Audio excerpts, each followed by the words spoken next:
నిజమే. సైతానుగాడి కుట్రలు ఎట్లా ఉంటాయో చెప్తా. మన పరిచర్య దీనికి సాక్ష్యం.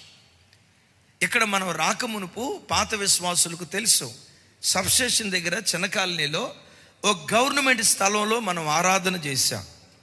ఆ స్థలంలో అన్ని మతాల వాళ్లకు స్థలం ఇచ్చారు ఉచితంగా. మనకు మాత్రం సార్ మాకు ఉచితంగా వద్దు, నిండు వెలకి ఏపీఐసి వారు ఎంత వెలకైతే అమ్ముతారో నిండు వెలకు మాకు అమ్మండి. వాళ్ళు అన్నారు, అమ్మాలంటే చర్చి కట్టడానికి కాలనీ వాళ్ళు ఒప్పుకోవాలి కదా అన్నారు. కావాలంటే లోకల్ ఎంక్వైరీ చేయండి సార్ అన్నాం. ఆ చిన్న కాలనీలో ఉన్న ప్రజలు నిజంగా చాలా మంచోళ్ళు. వెంటనే వాళ్ళు అన్నారు, సార్ మా గ్రామంలో మా కాలనీలో ముస్లిం టెంపుల్ ఉంది, మసీద్ ఉంది, హిందువుల టెంపుల్ ఉంది, మరి ఇలాంటప్పుడు చర్చి లేకపోతే ఎట్లా?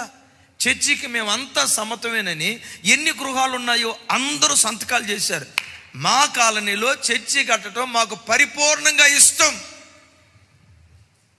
ఎప్పుడైతే అందరూ అంగీకారాన్ని తెలియచేసి లెటర్ ఇచ్చారో ఆ లెటర్ తీసుకొని ఏపీఐసి హెడ్ క్వార్టర్కి వెళ్ళాను.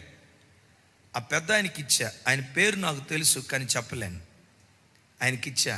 చూసి, పాస్టర్ గారు సక్సెస్, మీ పని అయిపోయింది సక్సెస్. కాలనీ వాళ్ళు అందరూ యాక్సెప్ట్ చేశారు కదా, మీరు కూడా నిండు వేళ కొంటానన్నారు కదా, మీకు అమ్మటానికి కూడా మాకు ఇష్టమే సార్. ఇంకొక 2-3 రోజుల్లో మీకు శుభవార్త వస్తుంది, ఇంకొక 10 రోజుల్లో మీకు క్రిస్మస్ పండగ ఉంది కదా, మీ పండగ సంతోషంగా చేసుకోండి సార్, ఇంకో 3-4 రోజుల్లో వార్త వస్తుంది అన్నాడు. మీ పని అయిపోయింది అన్నాడు. ఆ మాట పట్టుకొని అక్కడి నుంచి ఎంత సంతోషంగా వచ్చానో తెలుసా?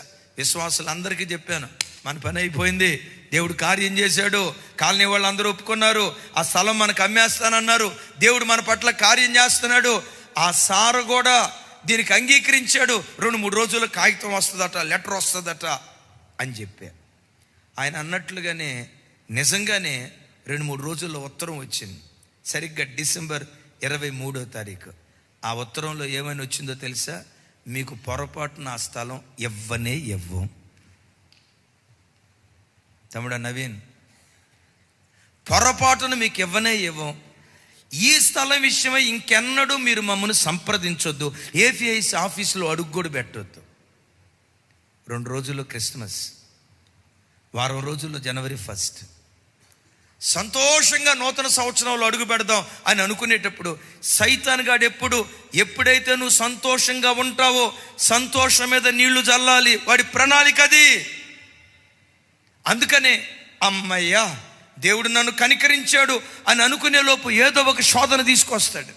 అమ్మయ్యా దేవుడు నన్ను కనికరించాడు, నాకు నెమ్మది ఇచ్చాడు అనే లోపు ఏదో ఒక అపాయం నీ బ్రతుకులో తీసుకొచ్చి ఏడ్పించాలని ప్రయత్నం చేస్తాడు. అయితే ఒకటి నమ్ము, వాడు ఏడ్పించాలని ప్రయత్నం చేసిన దేవుని సన్నిధిలో నువ్వు మోకరించి ప్రార్థన చేస్తే వాడి ఆటలు సాగకుండా ప్రార్థన ద్వారా వాడి ఆటలకు దేవుడు అడ్డుకట్ట వేయటం ప్రారంభిస్తాడు. ప్రార్థన ద్వారా వాడి కార్యాలు అణుస్తాడు. నా చేతులెత్తి మిమ్మల్ని దీవిస్తున్నా. సైతానుగాడు ఎప్పుడు నేను ఏడ్పించాలని వాడు ప్రయత్నం చేసినా నీవు ఆరాధించే దేవుడు నీ తల మీద నిత్య సంతోషాన్ని కుమ్మరించునుగాక, నిత్య ఆనందాన్ని కుమ్మరించునుగాక, నీ నోటి నిండా నా దేవుడు నవ్వు పుట్టించునుగాక.